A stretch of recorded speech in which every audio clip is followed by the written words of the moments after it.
சேலம் பொதுக்கூட்டத்தில் கூட்டணி தலைவர்கள் பங்கேற்பு. மக்களின் வரவேற்பு திமுக தூக்கத்தை தொலைத்துவிட்டது. தமிழகத்தில் பாரதிய ஜனதா வலுவான கூட்டணி. பிரதமர் மோடி பேச்சு. 40ம் நமதே, நாடும் நமதே. நாடாளுமன்ற தேர்தலில் ஒன்றுபட்டு நிற்போம், வென்று காட்டியே தீர்வோம். முதலமைச்சர் மு க ஸ்டாலின் அறிக்கை. ஈரோடு மாவட்டத்தில் பல்வேறு இடங்களில் சோதனை. 9 பேரிடம் 10.25 லட்சம் பறிமுதல். தேர்தல் பறக்கும் படை அதிகாரிகள் நடவடிக்கை.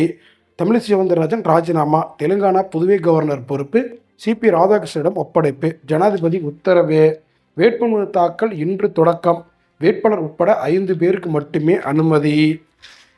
ரயில் நிலையத்தில் மனைவியை ஓட ஓட விரட்டி வெட்டிய வாலிபர் மடக்கி பிடித்த போலீசார். பிரதமர் மோடி நிகழ்ச்சியில் சீருடையில் மாணவர்கள் பங்கேற்பு. பள்ளி நிர்வாகத்திற்கு விளக்கம் கேட்டு நோட்டீஸ். கல்வித்துறை அதிகாரி நேரில் சென்று விசாரணை.